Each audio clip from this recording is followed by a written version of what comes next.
హల్లెలూయా హల్లెలూయా. సమయము 10 అయిపోయింది కనుక 12 గంటల మీకు పంపించేస్తాం కనుక వాక్యం చెప్పిన తదుపరి బయట ఉన్న వాళ్ళు లోనికి వచ్చేయండి. మరి ప్రాముఖ్యమైన సమయం మనకు వచ్చినాము కనుక వాక్యము తదుపరి మరి స్కిట్ ఉంది, ఇంకా పిల్లలు కూడా డ్యాన్స్ ఉన్నాయి కనుక అవన్నీ కూడా మీరు తిలకించాలని ప్రభు పేట మీకు తెలియజేస్తున్న సమయంలో మరి ఈనాటి ముఖ్య ప్రసంగికులుగా మన వద్దకు వచ్చినటువంటి దైవజనులు జేఫాయి గారికి ఈ సమయంలో అప్పగిస్తా ఉన్నాము.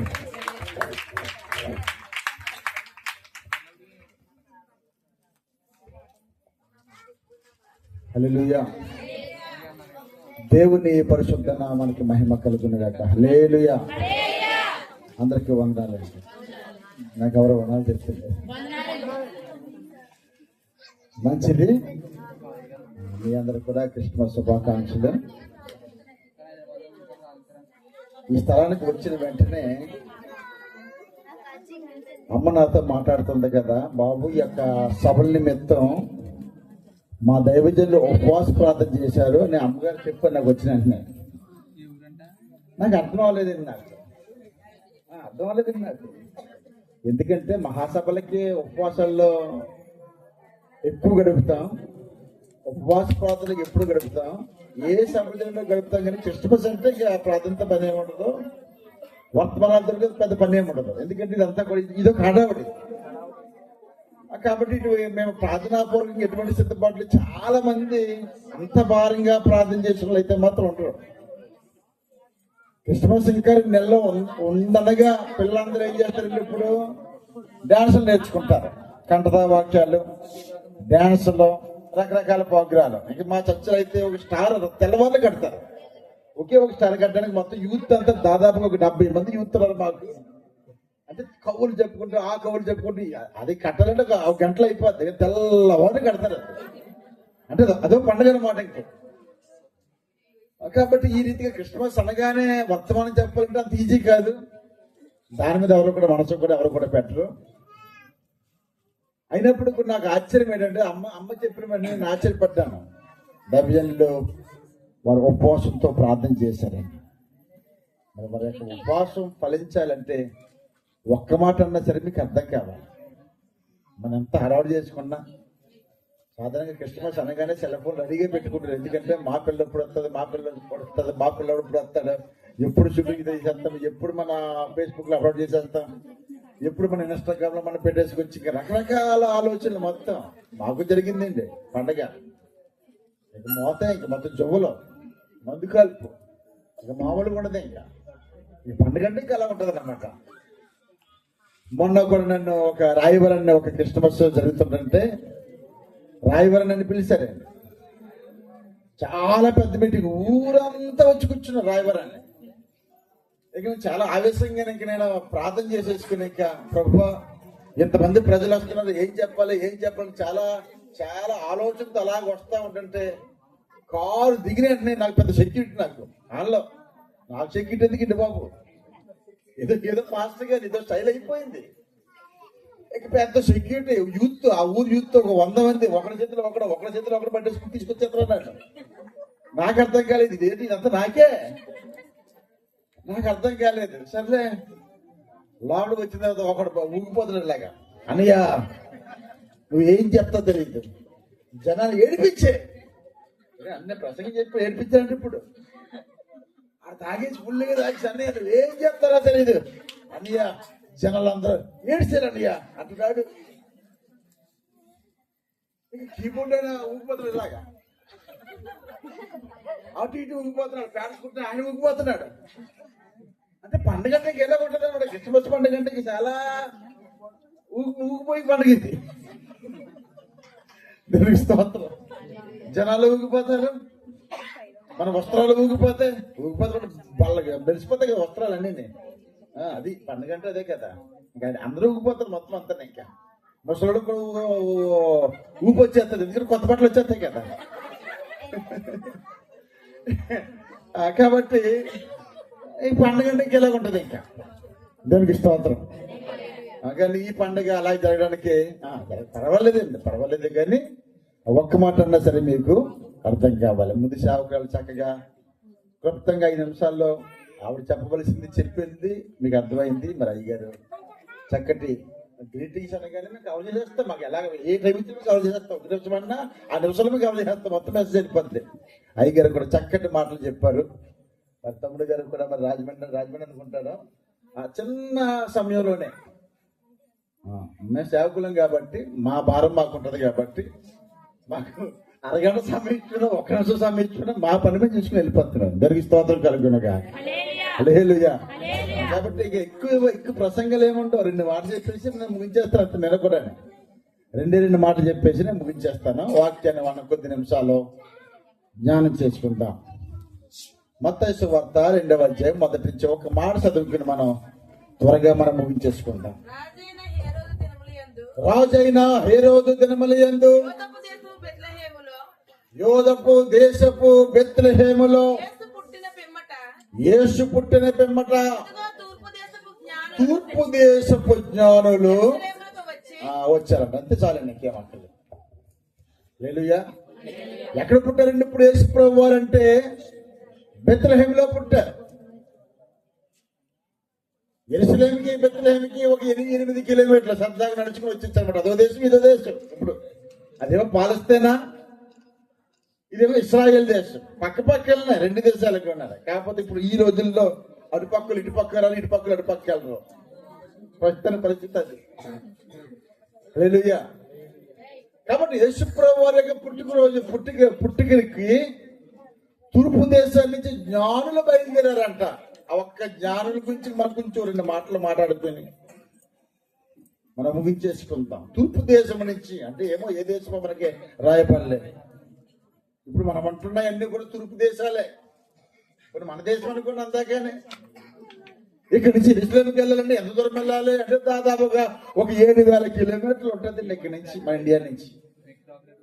7,000 కిలోమీటర్లు. విమానాలు లేవు, బస్సులు లేవు, ఏమీ లేవు.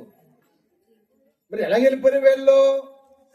వారికి ఉన్న ఆసక్తి, దేవునికి స్తోత్రం కలుగునగా. ఎవరు నడిపించారు వారిని? ఆకాశంలో ఏం కనిపించిందంటే ఇప్పుడు నక్షత్రం కనిపించిందంట. మరి ఇన్ని కోట్ల నక్షత్రాలు ఉన్నాయి కదా, ఆ నక్షత్రాన్ని వీళ్ళు ఎలా గుర్తించారు? వీళ్ళు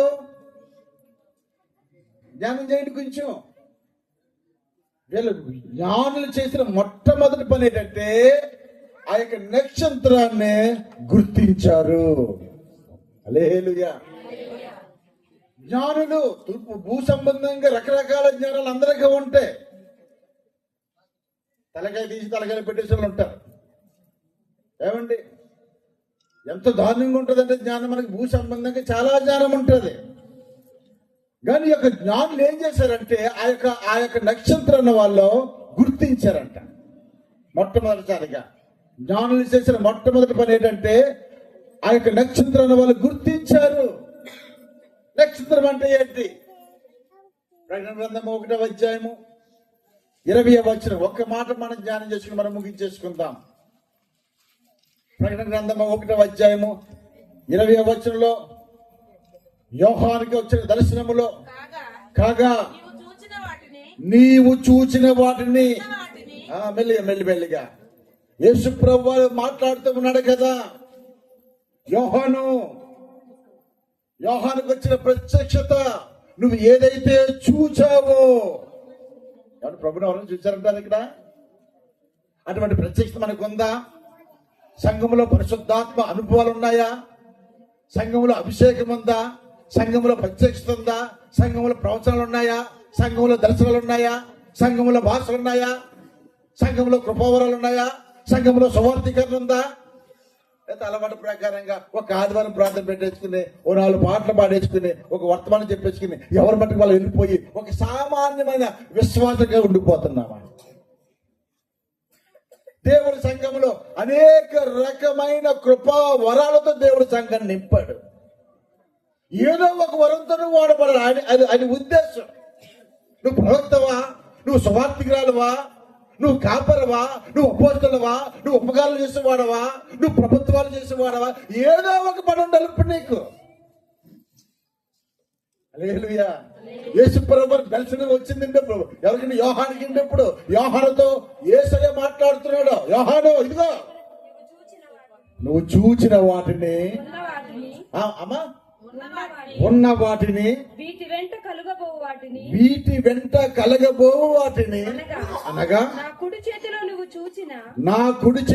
నువ్వు చూచిన 7 నక్షత్రములను గూర్చిన 7 నక్షత్రములు. గట్టిగా చెప్పలు కొడతాం. హల్లెలూయా. 7 నక్షత్రముల గూర్చిన మర్మం అదేంటంటే ఇప్పుడు నక్షత్రం మర్మము, జ్ఞానులకు కనిపించిన నక్షత్రము మర్మము ఇప్పుడు తెలియాలి మనకి. ఈ పండుగ వచ్చినాయి. హల్లెలూయా. చదవన్నమ్మా. ఆ 7 సువర్ణ దీపస్తంభములు సంగతియు రాయము. ఆ 7 నక్షత్రములు 7 సంఘములకు దూతలు అంటే దైవజనులు. గట్టిగా చెప్పలు కొడతాం. హల్లెలూయా. అయిపోయింది, విడిపోయింది మనకి. యేసు ప్రభు వారే స్పష్టంగా చెప్పాడు. ఇది నా ప్రత్యక్షత ఏం కాదు, అక్కడ స్పష్టంగా రాసింది కదా. 7 సంఘాలకి సంబంధించిన 7 సంఘ కాపరులు. అయ్యగారు అవ్వచ్చు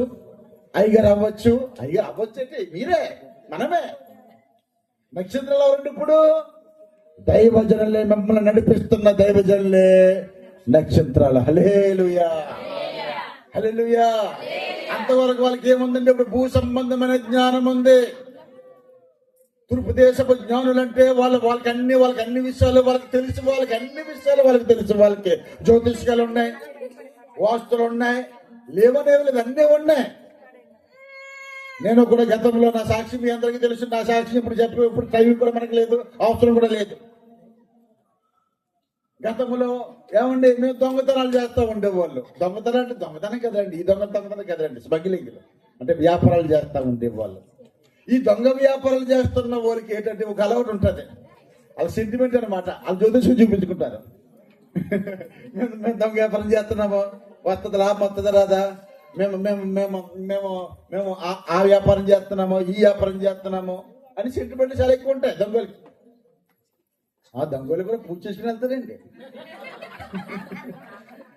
కాబట్టి మేము అలాగా ఒక దొంగ వ్యాపారం మొదలు పెట్టాం నర్సీపట్నంలో. నర్సీపట్నంలో రంగురాలు అనమాట, డైమండ్స్. ఒక 4-5 కొండలు కొనేసుకుని అక్కడ ఆ కొండలన్నిట్లు తగిలేసి అవి బొంబాయి పట్టుకెళ్ళిపోయి అమ్మేసుకుని వ్యాపారం అనమాట. అది బయలుదేరా బొంబాయి నుంచి ఓ టీము కొన్నవాడిని ఉచితండి. ఇవన్నీ ఏముండవు, ఈ దొంగ వ్యాపారాలు ఏముండవు, అవి జరిగే పనులు ఏం కాదు. మొత్తం మీద వచ్చేసాం. వస్తా దారిలో ఒకడున్నాడు, చెప్పాడు, బాబాయ్ జ్యోతిష్కి చాలా బాగా చెప్తాడు ఈయన. అదేదో ఊరండి, ఇంకా అవన్నీ తెలియండి, చాలా బాగా చెప్తాడు జ్యోతిష్కం అంటే. మేమంతా మాకు లాభం రావాలి కదా, మా మైండ్ ఏంటి అలా ఎంపికతో కొండనే లాగే అదనమాట మైండ్. సరే మొత్తం అందరూ వెళ్ళిపోయినప్పటికీ అక్కడ ఎంతమంది జన్మలో తెలుసు మీకు? కొన్ని వందల మందిని క్యూ కట్టేసారు అక్కడ. ఎందుకంటే ఆయన అన్ని చెప్పేస్తాడంటే ఆయన. అవి బాబు ఇదంటే క్యూ కట్టేసిన వాళ్ళని మేమేం చేసామేమో స్పెషల్ విఐపి ఎంట్రన్స్ అనమాట మనకు ఉంటుంది. అలాగే ఇక్కడ ఈ క్రిస్మస్ ఉంటుంది స్పెషల్ విఐపి ఎంట్రన్స్ ఏమన్నా ఇక్కడ ముందు అయిన వాళ్ళకి ఏం లేదు. ఇక్కడ ఎవరు రారు కదా, మేము బతిమలకోవాలి మిమ్మల్ని. రండమ్మా బాబు ఈ ఒక్కరోజు అని బతిమలకోవాలి. చూడండి ఇంకా ఎన్ని కూర్చొని కాలేవండి. ఊరంతా ఇదేనా, సంఘం అంతా ఇదేనా? సంఘం ఉందా ఎక్కువ ఇది లేదు, ఎక్కువ అయిపోయిందండి పాస్ట్ గారు. సరే ఎక్కువ అయిపోయింది. సరే కొండలేమండి అయ్యారు, అప్పుడు వరకు ఉండలేమండి బాబు. సరే మొత్తం మీద అక్కడ జనమండి. ఇక మేము ఏం చేసామంటే డబ్బులు ఎక్కువ ఇచ్చి టికెట్ కొనుక్కున్న లోపలికి వెళ్ళడానికి. ఆయన ఎలా ఉన్నాడంటే ఇంకా ఏదో బాబాలా ఉంటాడేమో, ఏదన్నా డ్రెస్ చేసుకుంటాడేమో, గడ్డ ఉంటుందేమో అనుకున్నాను. సింపుల్ గా లింగి కట్టేసుకుని చొక్కా లేకుండానే సిగరెట్ మీద సిగరెట్ తాగుతున్నాం. ఇప్పుడు ఇది ఎక్కడ బాబారా బాబు, సిగరెట్ బాబాలాగా ఉన్నాడు. సిగరెట్లు తాగుతారే ఉన్నాడు, టక్క తాగుతున్నాడు. ఎవరన్నా సరే రే అంటాడు. ఏంటి మర్యాద లేకుండా అంటే ఒరే అనగానే అందరూ సిగరెట్ లాగా అంటాడు. అభిషేకం అలాగా ఉంది, తరగతి కథ కాలం అంతే. ఇక మొత్తం మీద మా ఊళ్ళందరూ, మా బాస్ అందరూ లోపలికి వెళ్ళారు. ఆడికి వెళ్తే జ్యోతిషం చెప్పేసారు, అందరూ వచ్చేసారు. నేను లోపలికి వెళ్ళాను. లోపలికి వెళ్ళి సిగరెట్ లాగుతున్నాడు వాడు. లాగేసిన తర్వాత ఏమన్నాడు తెలిసాడు? ఒక చెంపు పెట్టాడండి అక్కడ, ఒక రాగి చెంపు పెట్టాడు. ఒరే దాంట్లో పసుపు వేయి అన్నాడు. పసుపు వేసేసాడు దాంట్లోనే. ఒరే నువ్వు లైన్మెన్ కొడుకువే కదా అన్నాడు. అయ్యో మా నాన్న పీరియడ్ ఎలా చెప్పాడు రా వీడు, లైన్మెన్ కొడుకు నీకెలా తెలుసు అంటారు మనసులోనే. ఎరా ఒరే మీది పసల పూలని 2 పోసలు ఇల్లు కదా, పెళ్లి నీళ్ళు కదా అన్నాడు. అయ్యి బాబోయ్. తర్వాత మూడోది, ఒరే మీ అన్ని పాస్టరే కదా అన్నాడు. అమ్మా ఇంకెలా తెలుసు బాబు నా గురించి, అసలు ఆ ఊరు అసలు ఆడికి నాకు సంబంధం లేదు, కొన్ని లక్షల మంది జనం అన్నారు, అన్ని టకా టకా టకా చెప్పేస్తాడు మొత్తం అంటున్నాడు. ఒరే మీ నాన్న పాస్టర్, మీ నాన్న లైన్మెన్ ప్లస్ పాస్టర్, మీ అన్ని పాస్టర్, మీకు ఇన్ని సంఘాలు ఉన్నాయి, మీ ఇల్లు ఇది, మీ బాత్రూమ్ ఎక్కడ, మీ లెటర్ ఎక్కడ, మొత్తాన్ని చెప్పేస్తాడు. అయ్యి బాబు ఇదేంట బాబు ఇలా చెప్పేస్తాను స్వామికి చెప్పండి బాబు, చేతులు కట్టేస్తాను కదా, చెప్పండి బాబు చేతులు కట్టేస్తున్నా. వాళ్ళు లాస్ట్ అన్నాడు కదా, మరి నువ్వు దేనికి బయట పన్నాడు, నువ్వు దేనికి బయట పన్నాడు. వచ్చేసాను, బయటకు వచ్చేసాను. ఏమండి ఎందుకంటే ఆడు చెప్పింది జరిగిందా? ఇప్పుడు పనిచేస్తాను ఇప్పుడు నేను బ్రహ్మాండంగా పనిచేస్తాను. దేనికి స్తోత్రం కలిగిన గాక. ఎందుకు పనిచేస్తానంటే నాకు ఒక నక్షత్రం దొరికింది, గట్టిగా చెప్పండి పడతాను. దేనికి స్తోత్రం కలిగిన గాక. వాడు చెప్పుడు జ్యోతికి నిజమై ఉండొచ్చు, వాడు చెప్పుడు జ్యోతికి నిజమై ఉండొచ్చు, నిజమే వాడు చెప్పిన నిజమే. గతంలో జరిగిన సంభవాలన్నీ కూడా వాడికి తెలిసినవి, కానీ భవిష్యత్తులో జరగవలసిన వాడికి ఒక్క విషయం కూడా వాడికి తెలియదు. ఎవరైతే ఆ యొక్క నక్షత్రాన్ని పట్టుకుంటారో హల్లెలూయా, మట్టిగా ఉన్న నువ్వు కూడా బంగారంగా మారిపోతావు. దేనికి స్తోత్రం కలుగునగా.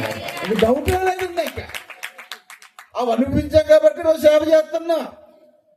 లేకపోతే మాకు సేవతో పనేముంది, నాడు దొంగతనాలు చేసుకుంటే పోలేంత డబ్బు కదండి, మాకు సేవతో పనేముందండి. ఇప్పుడు అయ్యగారు చెప్తా ఉన్నారు, అయ్యగారు సువార్త చెప్తారు చక్కగా అంటే చూడడానికి అంత బాధ ఏముంది, సువార్త చెప్పాల్సిన బాధ ఏముందండి. రాజమండ్రి అలా కూర్చున్నారంటే చాలు ప్రజలు ఎవరన్నా ఇప్పుడు అంత కరమేముందండి. ఇప్పుడు రోడ్ల మీదకి వెళ్ళి సువార్త చెప్పి చాలా తిట్టించుకొని ఎన్ని బాధలు మాకు. ఈ సువార్తలు మాకు ఏం డబ్బులు వస్తాయా? డబ్బులు ఖర్చు పెడుతున్నాం కదా సార్ మనకి. కాబట్టి ఇప్పుడు ఎవరి జ్ఞానవంతుడండి? ఇప్పుడు భూ సంబంధమైన జ్ఞానం కాదు, రంగురాలు వ్యాపారం వల్ల మాకు వచ్చేది ఏమీ లేదు. వ్యాపారాలు దొంగతనాలు అవి ఇవి ఎన్ని చేసినప్పటికీ కూడా దేంట్లో కూడా సమాధానం ఉండదు, నెమ్మది ఉండదు. ఒక నక్షత్రం దొరికింది, నీకు ఒక సంఘ కాపరి నీకు దొరికాడు. హల్లెలూయా హల్లెలూయా. సంఘ కాపరి దొరికినప్పుడు నువ్వేమవ్వాలండి? ఇప్పుడు సంఘ కాపరిని నువ్వు వెంబడించాలి. ఇది ఏం చేయండి? ఇప్పుడు నక్షత్రం ఏం చేసింది? వీళ్ళని నడిపిస్తూ ఉంది. వీళ్ళు ఏం చేశారు? వీళ్ళు ఆ యొక్క ఎప్పుడైతే ఆ యొక్క ప్రత్యక్షం దొరికిందో, ఎన్ని కిలోమీటర్లు అండి? 7,000 కిలోమీటర్లు నడక ప్రయాణం అయ్యారండి. ఇప్పుడు ఎవరిని ఎత్తారు అలాగే? పక్క గుడికి రారండి. మా సోమేశ్వరంలో సంఘం ఉంది, మా చెల్లి పక్కిళ్ళు మా చెల్లిది. అలాగా నేను ఒక మైకి పట్టుకుంటే తొక్కుతాడు మెల్లిగా పొడపాములాగా అలాగా. చూడండి కొన్ని పాములు కూడా పొడపాములాగా అలాగా. అస్సలు ఏటాలు బాధ, అసలు కదలరు. ఆ వాచ్ మొత్తం పాటలు గేట్లు అన్నీ అయిపోయిన తర్వాత పాటలు మైకి పట్టుకున్న తర్వాత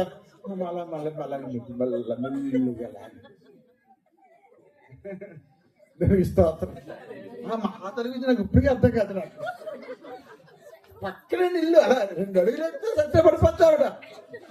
ఆడు మైకి పట్టుకునేది మెల్లిగా అలా వచ్చి అలా బాధగా కూర్చుంటూ తప్పదురా ఒరే తప్పదురా, నువ్వు నాకు అన్నయ్య నా చెల్లిని ఏదో చెప్పేసి నా మాటలు చెల్లిపోతున్నా.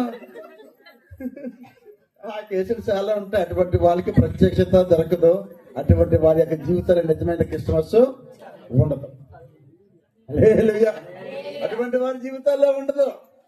ఈ యొక్క జ్ఞానులు ఏం చేస్తా ఉన్నారంటే, ఇప్పుడు యేసుని వెంబడించాలంటే, ఆ యొక్క ప్రత్యక్షత చూడాలంటే కొన్ని వదులుకోవాలి. ఏం వదులుకోవాలండి? ఇప్పుడు బంధాలనే వదిలేసుకున్నాను. హల్లెలూయా. మా అత్తగారండి ఆవిడ పాస్టర్ వాళ్ళ అమ్మగారు అండి ఆవిడ. మా పాస్టర్ వాళ్ళ అమ్మగారు ఆవిడ పెందుర్తి, విశాఖపట్నం. ఈ రోజుకి కూడా వాళ్ళ తమ్ముడు ఎవడు తెలుగుదేశం ఏంటన్నమాట మేయర్, విశాఖపట్నం మేయర్ అంట. ఆవిడ చూడండి ఎంత గర్వంగా చెప్పేస్తుందో.